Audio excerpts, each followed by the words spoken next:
Le grand dialogue. Le grand dialogue de l'émission de débat du studio Tamani sur votre radio. Le grand dialogue. Mesdames et messieurs, bonsoir. Un procès au centre du Grand Dialogue de ce lundi, celui d'Ahmad Al-Faki Al-Mahdi, qui a repris aujourd'hui même à La Haye.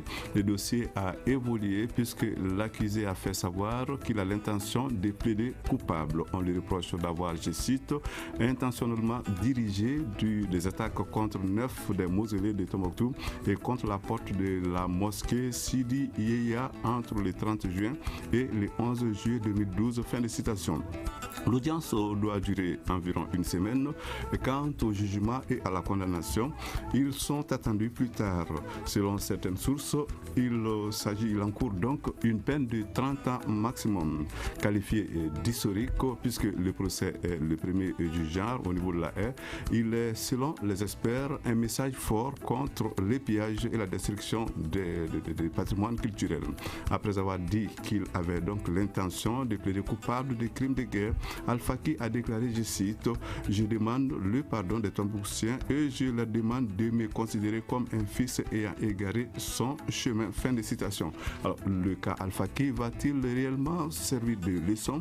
Les commanditaires et les nombreux complices de la destruction des mausolées vont-ils répondre un jour devant la justice? Où se cacherait-il à présent? La justice malienne va-t-elle emboîter les pas à la Cour pénale internationale? Les autres crimes commis au nord, comme les viols et les amputations, vont-ils rester impunis? On va faire en sorte que le pardon au nom de la réconciliation ne vienne consacrer l'impunité. Ce sont entre autres les questions auxquelles vont répondre nos invités qui sont donc au nombre de 5. Issa Fakaba Sissoko, c'est notre envoyé spécial à La Haye. Il sera donc en ligne dans un instant. Nous avons ici présent dans ce studio Amadou Boukar Tekete, c'est le vice-président de l'association. Alors c'est le secrétaire général donc de l'AMDH, l'association malienne des droits de l'homme. Nous aurons en ligne de Tombouctou San Sherif Alpha, il est le responsable du mausolée Alpha Moya. Ici également dans ce studio le docteur Mamadou Guissé, il est professeur de droit privé. Et nous aurons également en ligne un représentant des victimes à Tombouctou. Il a préféré garder l'anonymat. La présentation, c'est Seydou Famba. Le grand dialogue.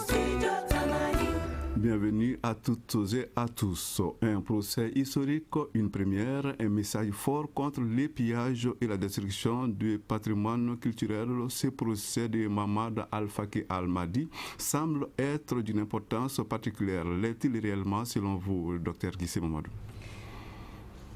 Bonsoir, chers auditeurs. Je pense qu'en réalité, certes, c'est une première pour nous.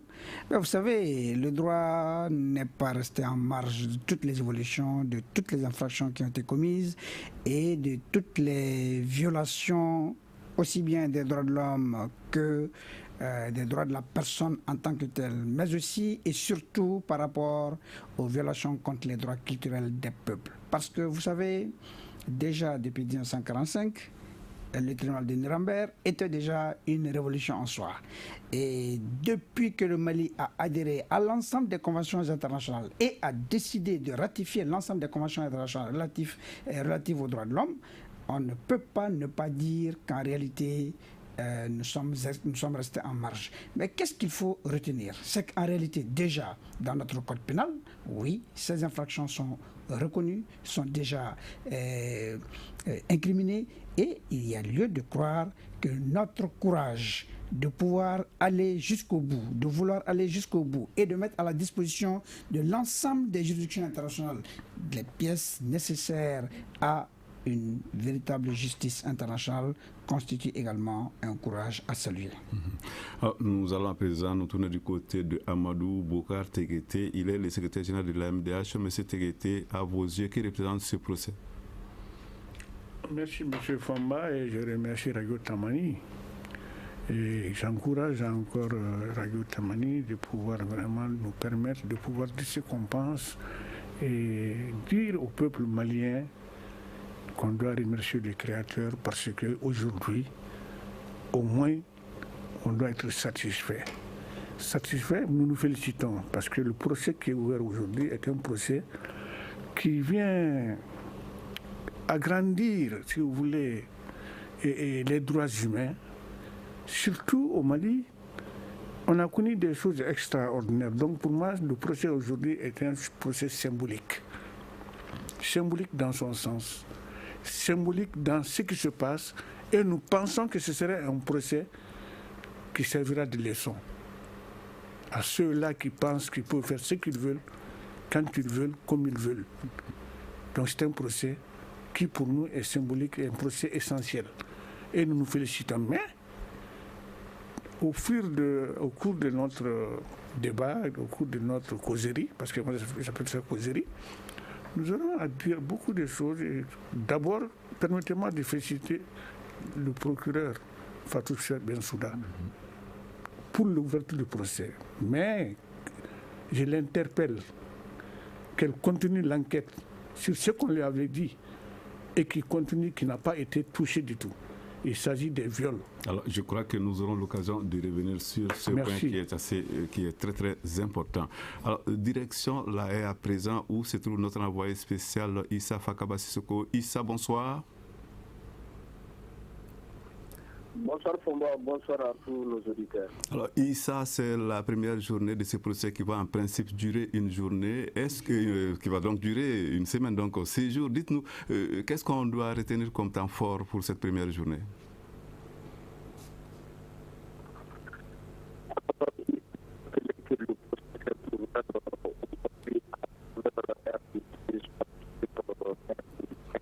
Alors Issa Fakaba, nous avons quelques difficultés à vous joindre. La ligne est vraiment un peu plus mauvaise. Nous aurons, je crois, l'occasion de vous entendre dans un instant, le temps de mettre certaines choses en place. Alors, nous allons à présent aller donc du côté de Tombouctou, où nous retrouvons San Chirfi Alpha, qui est le responsable du mausolée Alpha Moya. Alors, dites-nous, monsieur San Chirfi Alpha, c'est un jour quand même très important pour vous particulièrement et pour tous les Tombouctiens, l'ouverture de ces procès. Bien sûr que c'est un jour important pour nous, et parce que nous qualifions ce procès d'historique et surtout d'espoir. Parce qu'en fait, quand les mausolées étaient classés au patrimoine mondial de l'humanité, on s'est dit qu'est-ce que ça signifie. Parce que pour nous, ça ne signifiait pas grand-chose. Parce que non seulement l'UNESCO n'intervenait pas pour l'entretien, l'UNESCO ne décidait pas. Alors, maintenant que ces monuments ont été vraiment saccagés, il y a eu une action de l'UNESCO, non seulement pour, comment dirais-je, les restaurer, mais ce procès, ça signifie que la communauté internationale est là. Ça signifie que n'importe qui ne peut pas faire n'importe quoi. Ça signifie qu'il y a un droit de regard sur ces mausolées et ça nous rassure. Alors, au niveau de la population, quelle réaction vous sentez que les uns et les autres s'intéressent à ce qui se passe là-bas à La Haye? Bon, les gens semblent quand même intéressés, bien que beaucoup soient sceptiques, parce que beaucoup pensent que ce n'est pas suffisant. Mais quand même, c'est avec beaucoup d'intérêt que l'ensemble des populations se procèdent. J'espère que nous pouvons à présent aller du côté de La Haye, oui, où se trouve donc Issa Fakaba que nous retrouverons donc dans un instant. Nous retournons donc dans ce studio pour poser cette question à vous, Dr Mamadou Guissé. Le procès doit donc durer une semaine, je l'ai dit. Alpha qui dit qu'il a l'intention de plaider coupable. Quelle incidence cela peut-il avoir sur la suite des événements à La Haye? Bien, c'est une procédure sûrement que nous ne connaissons pas. C'est ce que les Américains ou disons les Anglo-Saxons ont appelé le plea guilty.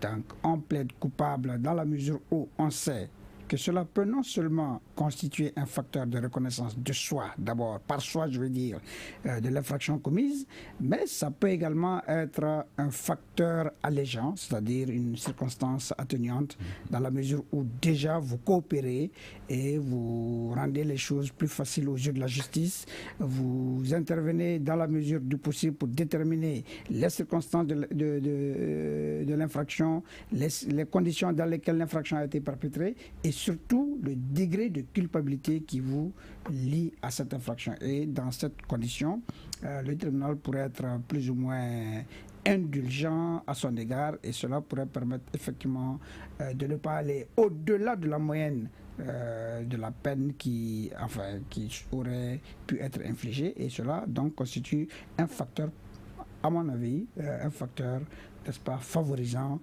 non seulement la justice elle-même dans son travail, mais un facteur permettant également aux détenus ou aux coupables qui sera condamné donc à se réinsérer et à présenter ses excuses à la nation. Donc ça peut également favoriser, donc pour moi, le pardon, mais également la réintégration. Sur le plan, Amadou criminologique. Merci. Bon, moi, je prends son avocat au mot, parce qu'en juin, il a fait une déclaration. Ouais. Il a dit que son client est un homme intelligent, et c'est un homme raisonnable, c'est un intellectuel, et qu'il veut plaider coupable, car il est un musulman. C'est très important, il l'a dit en juin. Ça, c'est le qualificatif qu'il a donné. Il a dit aussi qu'il veut également demander pardon aux habitants de Tombouctou et au peuple malien. Il l'a dit depuis juin. Cette instance, est-ce que ce n'est pas leur stratégie de défense? Je me pose la question. Et encore, je me suis réconforté dans ma position quand j'ai vu qu'un juge a dit que la manière dont il a plaidé coupable est en contradiction avec son comportement. Il y a un juge qui l'a constaté et qui l'a dit. Autrement dit, ce n'est pas très sincère comme... Il n'est pas sincère, et moi, j'ai dit que ça me conforte, parce que ce matin, quand vos collègues m'ont appelé en interview pour me poser la question de son pardon, j'ai dit, je ne crois pas à son pardon. C'est vrai qu'il l'a dit, mais je ne le crois pas. Ça ne doit pas être sincère. Et je suis réconforté par la déclaration de son avocat et du comportement que le juge a constaté et qu'il a dit. Donc ça veut dire que quelque part, il a demandé pardon, c'est stratégique. C'est leur stratégie de défense. Et c'est comme ça que moi je comprends la chose.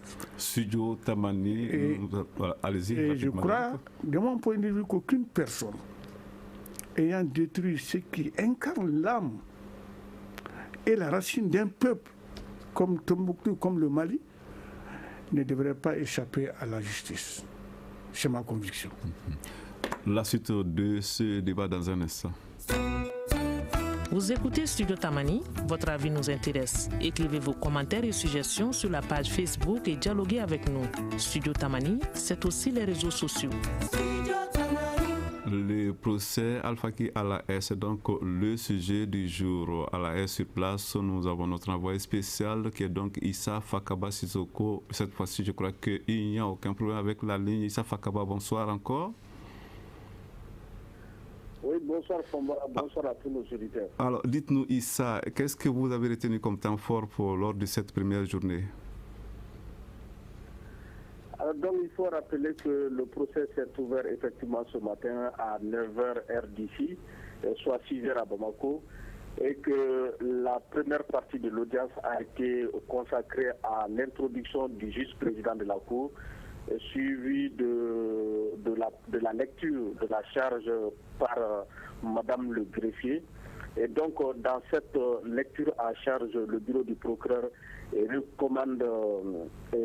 reproche plutôt à Ahmad Al-Faki Al-Mahadi d'avoir délibérément encouragé, ordonné et exécuté la destruction d'une dizaine de mausolées et édifices religieux à Tombouctou. Et donc, pour Madame le procureur, ce procès est historique parce que c'est pour la première fois que la Cour pénale internationale se planche sur une affaire de présumés djihadistes. Donc, selon Mme Fatou Bensouda, il s'agit d'actes qui sont contraires au statut de Rome qui a institué la création de la Cour pénale internationale. Et donc, c'est après ça que Ahmad Al-Faki a pris la parole. Et l'objectif était de savoir s'il décide de plaider coupable. Effectivement, sans grande surprise, donc il a plaidé coupable et a reconnu les charges énumérées par Madame le procureur contre lui. Et Al-Faki, comme un de vos invités l'a dit, il a demandé pardon et regrette ce qu'il a fait.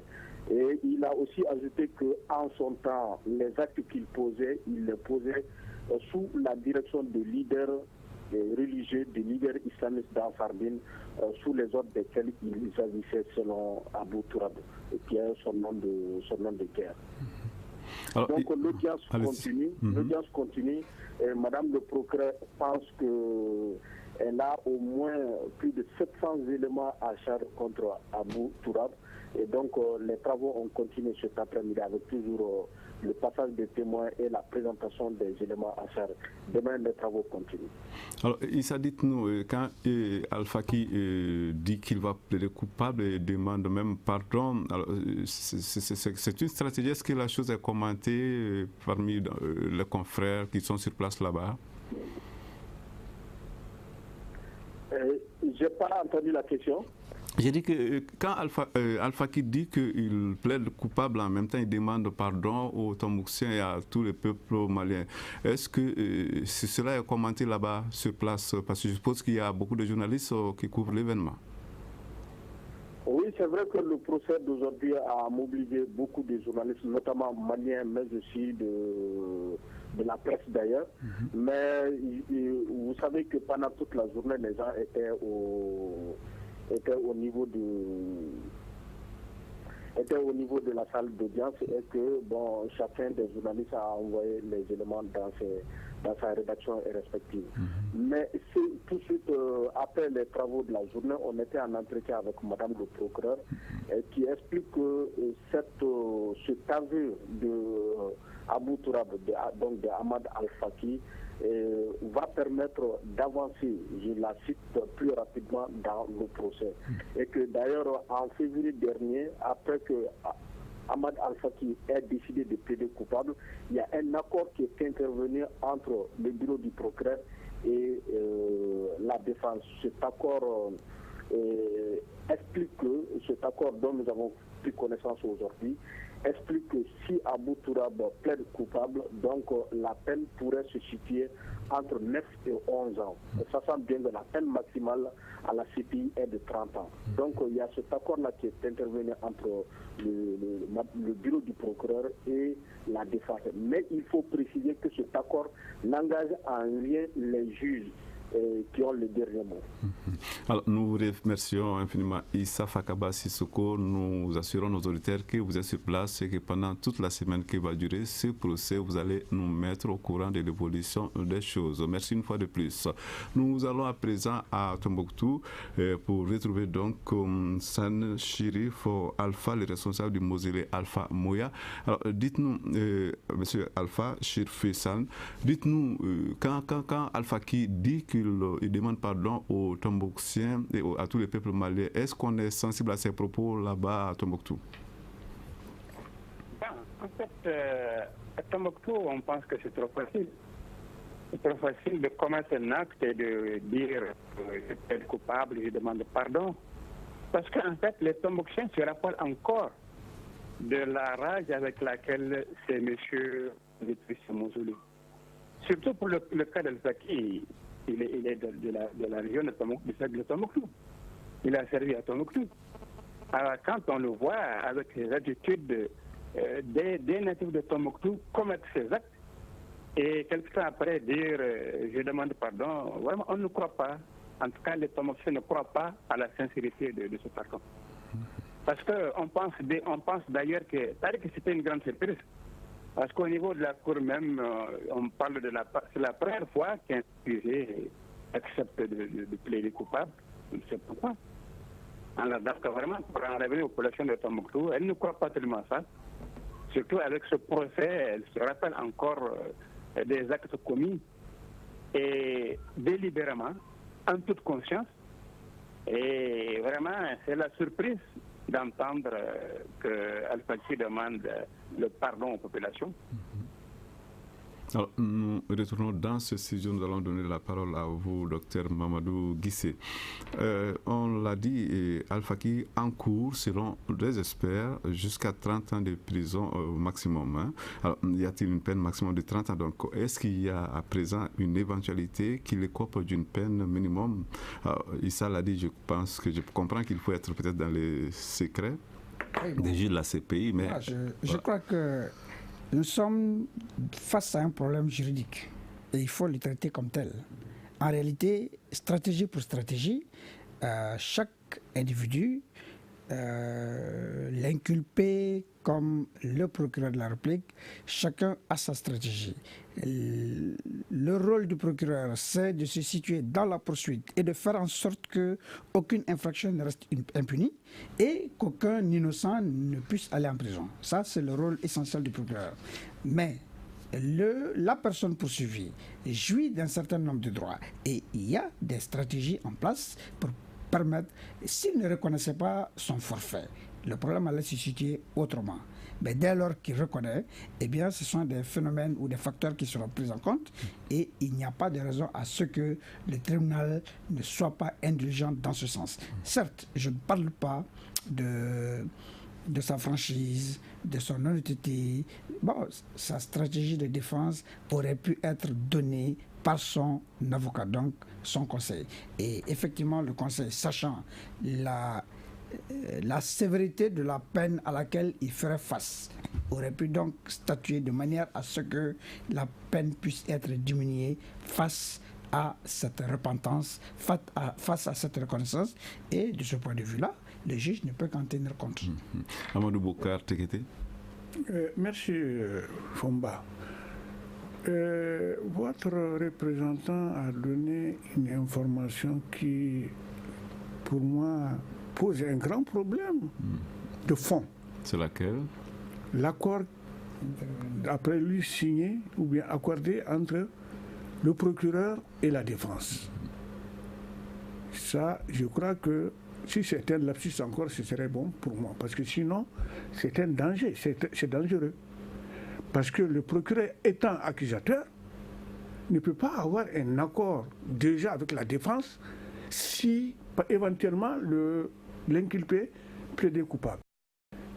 Et si il est réel qu'ils ont eu l'accord avant qu'on ait le procès, est-ce que ce n'est pas cet accord qui a poussé l'inculpé à plaider coupable à partir du moment où l'accord a été une entente entre la défense et l'accusation?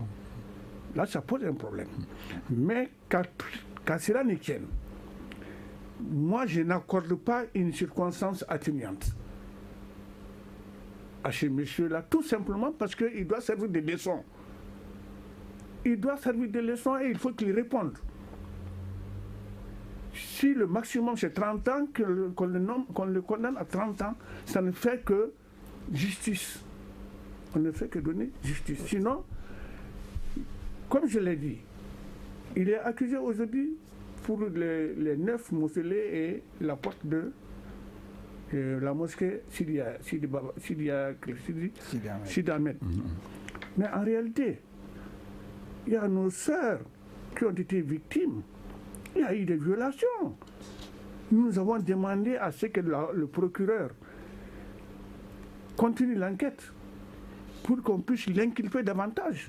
Alors, avant d'arriver à ces cas de viol, je voudrais juste préciser. En fait, ce que M. le secrétaire général de l'AMDH dit est tout à fait vrai, mais le simple problème qui va se poser du point de vue du droit, c'est que le procureur peut solliciter, mais le procureur ne rend pas de décision. Voilà. Et donc, la décision souveraine appartient au juge du fond.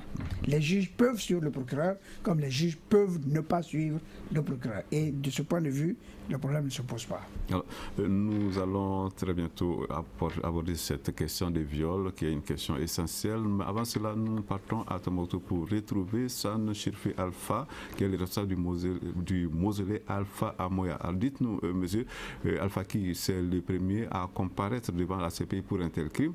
Mais il y a certainement des commanditaires et beaucoup d'autres complices. Sont-ils réellement recherchés? D'aucuns disent qu'on sait où se trouvent certains d'entre eux. Qu'en pensez-vous?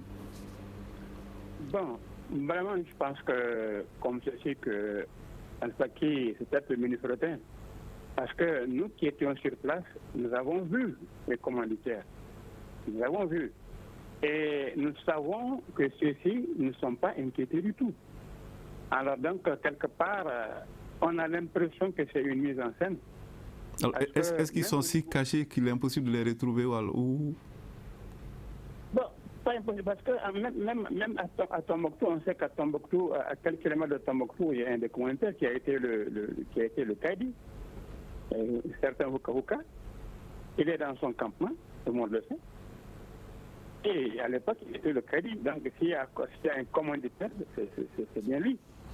Parce que dans leur stratagème, ils ont d'abord préparé les esprits pour dire que nous adorons les saints, que c'est des de la paix, etc., avant de commettre leur procès. Donc, à mon sens, il y a beaucoup d'autres responsables qui sont encore dans la nature et doivent répondre justement de ça. Nous allons à présent donner la parole à quelqu'un qui est à Tombouctou. Il représente dans cette émission les victimes. Il va donc garder l'anonymat. Alors, dites-nous, monsieur, vous suivez certainement ce procès qui se déroule à La Haye, mais certainement vous posez des questions parce que c'est vrai, il y a eu, c'est le cas de ces mausolées, mais il y a eu d'autres types de crimes. Il y a eu des viols, il y a eu des amputations. Est-ce que ce procès vous rend un peu optimiste par rapport à la prise en charge de ces dossiers? Merci la radio Tamani d'avoir donné l'opportunité de nous exprimer vraiment sur cette antenne. Parce que depuis en mars 2016, la confirmation de charge contre Abu Trabi Al-Mahdi, nous, associations, nous avions vraiment manifesté, nous avions même magnifié en réalité la poursuite entamée contre lui. Mais que cela n'en tienne, il s'est déclaré coupable en reconnaissant les faits qui lui sont reprochés, mais ce n'est pas suffisant. C'est suffisant en sens que il y avait créé ici à Tombouctou une section qui torturait, qui était d'ailleurs pour nous un système de conservation de mariage, pseudo-mariage, de viol, en même temps aussi d'autres crimes, non seulement contre l'humanité à travers la destruction de ces mausolées, mais également la violence sexuelle. Aujourd'hui, beaucoup de nos victimes sont traumatisées grâce au fait de Mohamed El-Faki. Donc, ce que nous avions à dire, nous demandons à la Cour pénale internationale, en dehors de cette poursuite pour la destruction de nos mausolées, d'ailleurs un trésor pour Tombouctou, pour le Mali, pour l'Afrique et pour le monde entier, mais il s'agissait vraiment de continuer la poursuite. La poursuite dont nous, aujourd'hui, nous attendons, il ne s'agit pas parce qu'il a clamé, il reconnaît les faits, non, ça c'est pas suffisant pour nous en tant que victimes. Il s'agissait tout de suite, en dehors de cette poursuite de destruction de ces mausolées, et également entamer la poursuite contre l'humanité et contre lui, notamment les violations sexuelles que lui-même il avait organisées, orchestrées pour faire leur bande. Notamment on faisait des mariages forcés, et il y avait l'esclavage sexuel, il y avait même l'extorsion, puisque parmi les victimes, il y a ces personnes qui étaient victimes à travers, comme Al-Fassan l'a dit, à travers des sommes d'argent importantes, notamment à peu près 5 millions de francs dont présentement nous avions le récit signé par M. Huka. Donc c'est pour nous dire que c'est vraiment une bande organisée, une bande de délinquants qui sont réunis pour juste nous faire mal. Merci. Alors, la suite de ce débat dans un instant. Une réaction, un avis, un commentaire. Réagissez sur la page Facebook de Studio Tamani et restez connectés avec nous. Studio Tamani sur les réseaux sociaux pour vous faire entendre. la reprise du procès d'Al-Faki à la S. Donc, je le rappelle, le sujet que nous abordons dans le grand dialogue de ce lundi. Nous allons à présent nous intéresser à un aspect de cette question où, on l'a dit, il y a des gens qui ont participé à la destruction des mausolées, il y a des gens qui ont violé, il y a des gens qui ont procédé à des amputations. Alors, ça veut dire qu'il y a beaucoup de gens qui doivent être encore arrêtés. Alors, ceux qui pourraient donc être arrêtés, iront-ils tous à la haie? Et si tel est le cas, est-ce que la justice malienne n'en pâtirait pas? Et après tout, il est quand même normal que cette justice malienne joue un rôle important dans ces dossiers, M. Sékété. Merci, M. Fomba. Pour appuyer notre auditeur qui voudrait rester dans l'anonymat, ce qui reste évident, c'est que sa préoccupation a été prise en compte par l'Association malienne des droits de l'homme et la Fédération internationale des ligues des droits de l'homme en portant plainte et en demandant au procureur Fatou d'ouvrir des enquêtes sur ces crimes dont il a fait allusion, donc le viol, le mariage forcé et mieux, même les amputations et tout. Mais il faut reconnaître que tous ces crimes, comme on le dit, il est à la tête parce qu'il était le chef de la brigade de Mers, M. Abou Tourab. Il était le chef de la brigade de Mers, donc il ordonnait les amputations, il ordonnait les viols, il faisait les mariages forcés. Maintenant, pour ce qui est des complices éventuels, je crois qu'il faut ouvrir l'enquête et c'est avec l'enquête qu'on pourra certainement découvrir ces complices qu'il faut arrêter. Ils doivent répondre au même titre que leur chef. C'est mon point de vue. Et c'est ce que la loi prévoit. Le complice, il répond au même titre que l'auteur. Mais il faut ouvrir l'enquête. Parce que, comme il l'a dit, Houka a été libéré ici à Bamako et nous avons marché pour dire qu'on n'est pas d'accord. Et le ministère de la Justice nous a reçus pour nous dire pourquoi il a été libéré. Mais qu'à cela ne tienne, nous avons dit en son temps qu'au nom d'une quelconque réconciliation, il n'est pas normal qu'on encourage l'impunité. Parce que sa libération pour nous était l'impunité. Ça encourage l'impunité et ça se démontre. Parce que maintenant, vous avez officiellement entendu qu'il est encore dans son camp et il est en train de vivre tranquillement. Mais est-ce qu'il vit tranquillement? J'ai dit non. Parce qu'il est encore en train de faire des actes. Des actes sont encore en train d'être posés et par son organisation. C'est-à-dire que les djihadistes, Ansar Dine, continuent encore à revendiquer des activités, des attentats. Ils les revendiquent. Ça veut dire qu'on l'a libéré et on a encouragé l'impunité. Et je crois que la justice malienne va pouvoir se recorriger, parce qu'il faut les corriger. Ils l'ont libéré. On nous a dit qu'on l'a libéré pour des raisons. Mais j'ai dit que des raisons d'État, on ne peut pas le savoir.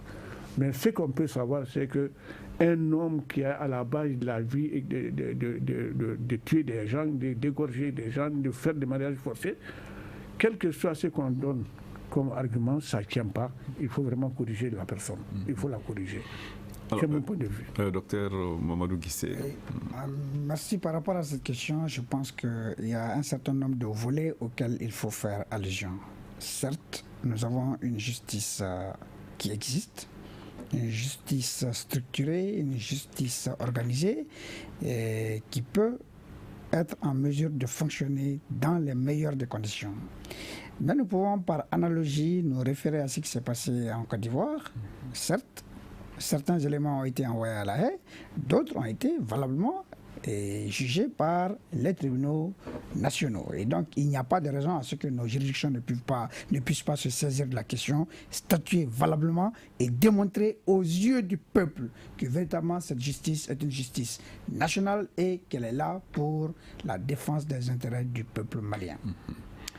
Mais, au-delà de ce phénomène, vous venez de le reconnaître, la libération de Houka était un enjeu politique, un enjeu transnationale d'ailleurs, parce que nous avons certainement reçu des ordres ça et là, et pour demander, sinon même pour ordonner à ce que ces libérations se fassent. Qu'à cela ne tienne, je dis, pour que cette justice puisse fonctionner normalement, nous avons tous des rôles essentiels à jouer. Certes, par les plaintes que vous avez faites, par les dénonciations que les uns et les autres doivent faire, et surtout par les différentes preuves que les uns et les autres peuvent rapporter auprès des juridictions pour permettre effectivement que celles-ci se saisissent et valablement. Sans cela, je pense que nous resterons toujours dans l'ombre et il sera très difficile de débusquer tous ceux qui, de près ou de loin, sont impliqués dans ce type d'infraction, qui ne doivent pas rester impunis. Parce que même la justice reconnaît que les viols ne peuvent pas rester impunis et ne doivent pas rester impunis. Certes, on ne peut agir que lorsqu'il y a une plainte, mais dès lors qu'il y a une plainte, on ne peut plus s'en dessaisir. Et même avec le pardon de la victime. C'est pas possible. Alors, direction Tombouctou pour retrouver San Chirfou Alpha, le responsable du mausolée Alpha Moya. Alors, monsieur Alpha, on dit qu'on parle de plus en plus de pardon. Le pardon, c'est au nom de quoi? De la réconciliation. Est-ce qu'il faut craindre que le pardon devienne synonyme d'impunité dans la gestion de ces dossiers qui est quand même assez délicat? Bien sûr, cela est à craindre. Parce que, comme je l'ai dit, c'est très facile. Hein. Parce que quand je commets mon forfait, ensuite je viens demander pardon, alors vraiment ça reste là comme une épine. Parce qu'on sait que tout ce que nous avons compris jusqu'à aujourd'hui, c'est parce que cette question d'impunité. Parce que c'est la justice. Tant que la justice n'est pas rendue, vraiment, un homme il peut dire que je pardonne, mais il ne va pas oublier. Et tant qu'il n'oublie pas, lui-même il constitue un danger parce qu'il aura quand même cet élan de se rendre justice. Parce que quand l'injustice est trop flagrante et quand les cas se succèdent, alors un monsieur, parce qu'il a demandé pardon, il est pardonné. Alors ça pose problème. Ça pose problème parce que on sait que depuis les événements que nous avons connus, la principale épine qui demeure dans nos pays, c'est l'impunité. L'impunité, et nous avons vu ces mêmes acteurs, comment dirais-je, nous narguer. Parce qu'ils se disent, bon, vraiment, je l'ai fait, il n'y a rien là-dedans, donc je peux continuer à faire ça. Donc ça va être une double menace. Non seulement celui qui a commis ce forfait, il peut, comment dirais-je, recommencer, et celui qui a été frustré, si à la langue il voit que, comment dirais-je, la justice n'est pas rendue, il aura peut-être l'élan de vouloir se rendre justice et cela c'est dangereux. Nous allons joindre à présent le second participant à ce débat qui est de Tombouctou. Je rappelle qu'il est un représentant des victimes là-bas sur place. Alors, dites-nous, monsieur, vous aussi, vous craignez qu'il y ait impunité par rapport à la gestion de tous ces dossiers? Oui, en fait, en réalité, ce système, c'est un système d'impunité. On ne devra pas du tout encourager, d'autant plus que nos victimes vont se faire non seulement dans leur esprit, dans leur chair et dans toute leur vie quotidienne. Donc, pour nous, au nom de la réconciliation, pardonner, c'est principe. Puisque ce pardon ne n'est que vraiment un pardon en argile, en réalité, parce que aucune réparation nous a été faite d'abord. Et même s'il faudrait procéder à un pardon, il faudrait quand même que nous connaissions la vérité. Parce qu'avant d'arriver à un pardon, il faut connaître la vérité d'abord. Parce que jusque-là, nous sommes assortis de cette vérité. Donc, avant d'arriver vraiment à un pardon ou bien au nom de la réconciliation nationale, que nous, d'ailleurs, pratiquement, nous ne reconnaissons même pas là-dedans. Donc, il va falloir quand même que nous, victimes, soyons dans nos droits et dans tous nos droits. Amadou Bokartekete. Oui, bon. Que faut-il faire pour éviter qu'il y ait impunité? Non, l'impunité, il faut l'éviter. Parce que l'impunité, d'abord, est une violation flagrante des droits de l'homme. Et il faut nécessairement qu'on comprenne que les droits de l'homme, ils défendent les droits. Si on ne défend pas les droits, on ne peut pas défendre les droits de l'homme. Donc, il ne faut pas que ça reste impuni. Et je crois qu'il faut, comme je l'ai dit, ouvrir l'enquête et faire en sorte que tous ceux qui ont fauté soient mis en cause et qu'on puisse corriger et qu'ils répondent de leur forfait. C'est à ce titre-là seulement qu'on va corriger l'impunité. Mais comme l'a dit le professeur, c'est vrai que la justice malienne, on a une justice qui est là, on a une justice qui travaille, mais comme en Côte d'Ivoire, comme il l'a dit, la CPI ne peut pas certainement prendre tout en compte, mais il y a des choses qui relèvent de la justice nationale. Et je crois que pour, comme on le dit, réconcilier la justice et ses justiciables, il faut qu'on fasse en sorte que les gens aient confiance encore à la justice. Et c'est nécessaire. Bon, pour que les gens aient confiance à la justice, je vois que la justice doit taper fort. Une justice juste fait que le pays va bien marcher. Il faut qu'il y ait une justice juste. Et j'espère qu'on aura une justice juste, puisque aujourd'hui, le Mali a besoin d'une justice juste. Quoi qu'on dise, et il faut que les magistrats, mes frères, ils se donnent ce pouvoir de pouvoir juger effectivement, honnêtement et correctement pour que le peuple malien ait confiance à sa justice. Je crois que c'est nécessaire. Docteur Guissé. Oui, je pense que simplement, pour que cette impunité ne puisse pas s'installer, s'instaurer et redevenir une règle, nous avons besoin de deux éléments. Il faut une société civile très forte et il faut un peuple très engagé. Et je pense que ces éléments pourront contribuer à ce que la justice se ressaisisse, à ce que la justice ait du courage et à ce que la justice sache qu'elle est soutenue et encadrée. Donc, moi je pense que déjà le premier pas a été franchi et il n'y a pas de raison à ce que nous restons en marge. Beaucoup d'éléments. Aujourd'hui, la Côte d'Ivoire, hier, c'était les chambres africaines extraordinaires avec le jugement du Sénabré. Il n'y a pas de raison à ce que nous ne puissions pas nous inspirer et faire en sorte que véritablement cette justice travaille et qu'elle aille au-delà même des espérances de son peuple. Des propos assez optimistes sur lesquels cette émission donc va prendre fin. Je rappelle que nous avions 5 invités. Issa Fakaba Soko, qui est notre envoyé spécial à la haie, Amadou Bokar Teguete, le secrétaire général de l'AMDH, le docteur Mamadou Guissé, qui est professeur de droit privé. Nous avions également Ali de Tombouctou, San Chirfo Alpha, responsable du Moselle Sidi Moya. Et nous avions un second de Tombouctou, il a préféré garder l'anonymat, c'est un représentant des victimes à Tombouctou. À la mise en onde, il y avait Sedumbo, régie vidéo Petingo Diara, à la réalisation Arkia Touré, à la présentation Seydou Foba. Nous vous retrouvons demain, c'est pour un autre sujet. À demain donc. Le grand dialogue. Le grand dialogue de l'émission de débat du Studio Tamani sur votre radio.